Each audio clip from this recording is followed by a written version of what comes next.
everybody, and welcome back to Virtual Storytime at the Castle Shannon Library. So this February is a big month. There's a lot of things that go on. We had Valentine's Day, and we did 2 Valentine's Day story times earlier this month. And last week and this week, February is also Black History Month. So last week we learned about Jackie Robinson, and today we're going to read this book called Counting on Katherine, How Katherine Johnson Saved Apollo 13. So Katherine Johnson was a very, very smart lady. She worked for NASA with space things, and Apollo 13 was a space flight that didn't go as planned, and she helped save that space flight. So we're going to read all about this story, all about her, and see how she did it. Katherine loved to count. She counted the steps to the road, the steps up to church, the number of dishes and spoons she washed, and the bright white sink.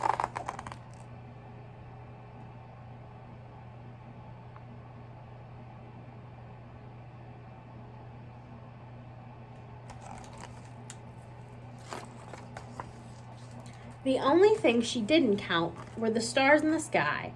Only a fool, she thought, would try that. Even so, the stars sparked her imagination. What was out there? Katherine yearned to know as much as she could about numbers, about the universe, about everything. So here she is hanging out in her house, and she's looking up here at the stars, and she thought you would have to be crazy to try to count all the stars in the sky. What do you think about that? Do you think anybody could count every single star in the sky?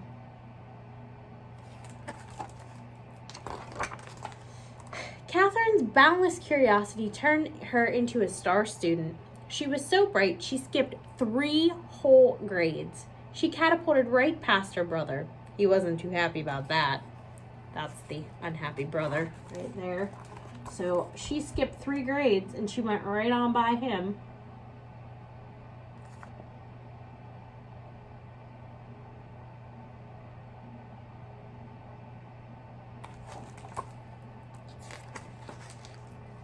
By the time she turned 10, Katherine was ready for high school.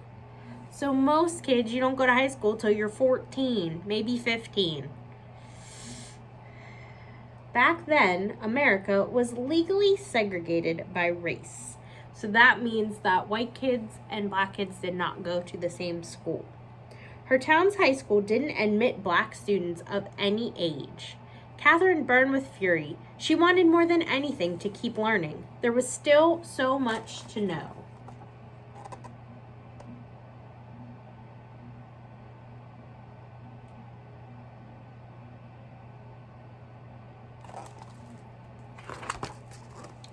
Count on me, Katherine's father told her. By working night and day, he earned enough money to move the family to a town with a black high school. So she was born and grew up in White Sulphur Springs, West Virginia, which is over here. I have no idea what that building is. And they moved to Institute, West Virginia, which is over here.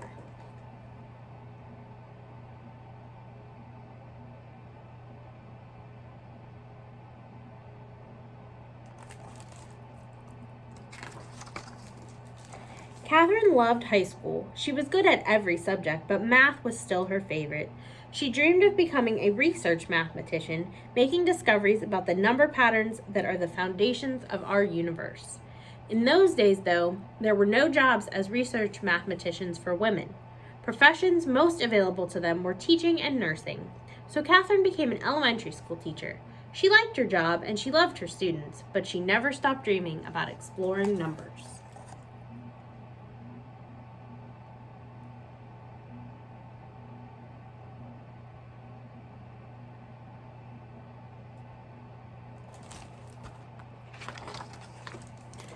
In the 1950s, the U.S. government's National Advisory Committee on Aeronautics, NACA, hired thousands of new employees. It even started hiring black women as mathematicians. Katherine heard about the mathematician jobs. Her heart raced with excitement. Perhaps her dream could come true after all. But when she applied for one of the positions, she was told they were already filled. Katherine had to wait a whole year until new spots opened up. Her patience paid off, and she got the job.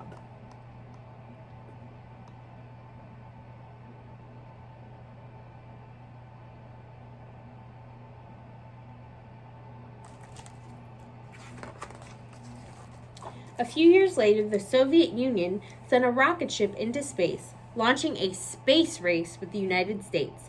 NACA was rolled into a new space agency, the National Aeronautics and Space Administration, which we know today as NASA. Katherine now found herself at the heart of America's space program. She worked as a computer, although not a computer like we use. That was a person who calculated numbers. Electronic computers were not widely used yet, and she calculated long series of numbers. All the computers were women. They were given the tasks that men thought were boring and unimportant. That didn't bother Katherine. She knew that without her contributions, a spaceship couldn't reach its destination, nor safely return to Earth.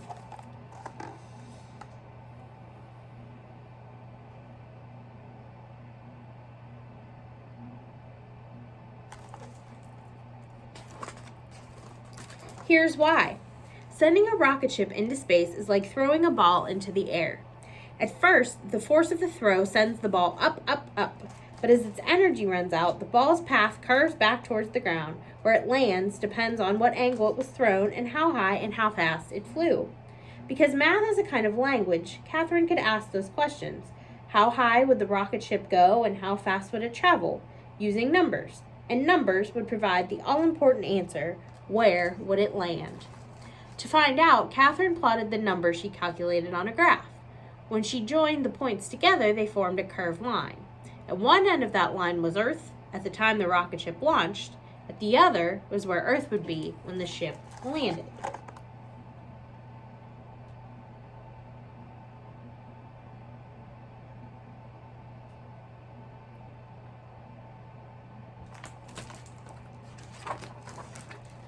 Katherine's reputation for accuracy and strong leadership skills, she was known for asking plenty of questions, got her promoted to Project Mercury, a new program designed to send the first American astronauts into space. Mercury's missions were going to be dangerous, so dangerous that even the project's star astronaut, John Glenn, refused to fly unless Katherine okayed the numbers. "You can count on me," she said. Glenn's spacecraft Friendship 7 orbited Earth 3 times and returned home safely, and Glenn became a national hero.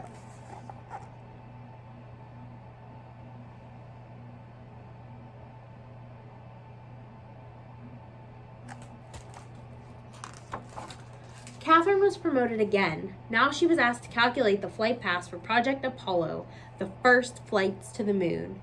"Count on me," she said. On July 20th, 1969, the Apollo 11 astronauts walked on the moon.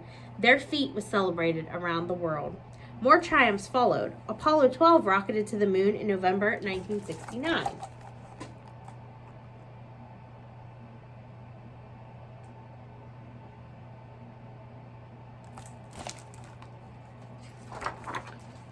Apollo 13 launched on April 11, 1970.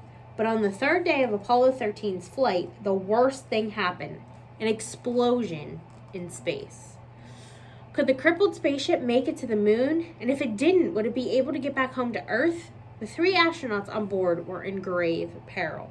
Commander Jim Lovell told Mission Control, "Houston, we have a problem." They say, "Houston, we have a problem," because the headquarters was in Houston, Texas.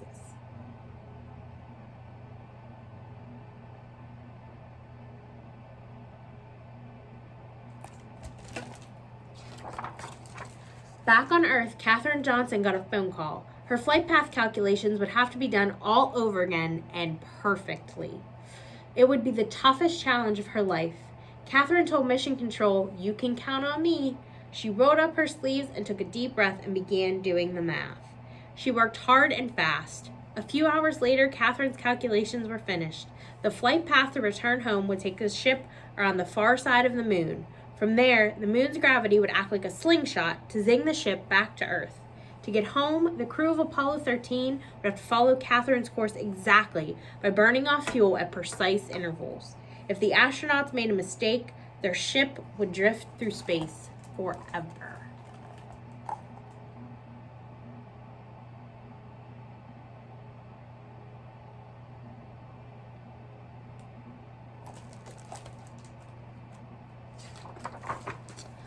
Katherine waited anxiously to hear the astronauts' report. Finally, it crackled over the loudspeaker. We've got it! Apollo 13 was back on track.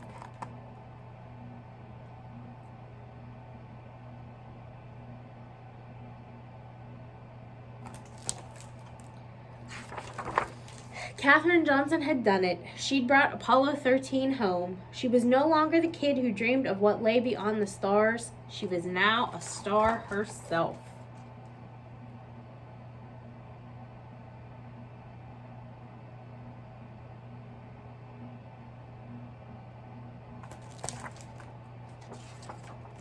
And then this is the stuff, the real stuff about her life. So I'm going to turn this towards me so I can actually read it. And I'll read this to you.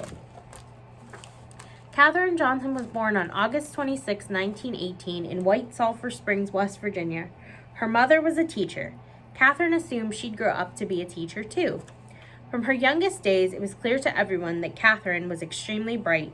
When she officially started school, she went straight into second grade, and later she skipped grade 5. Katherine graduated from high school at 14 and West Virginia State College at 18. Her first job was teaching math in Marion, Virginia. She loved helping her students learn and encouraged them to learn from one another. I had my students find a buddy and help each other. In 1953, Katherine got her job as a computer at the Langley Aeronautical Laboratory for the National Advisory Committee for Aeronautics, which would later become NASA.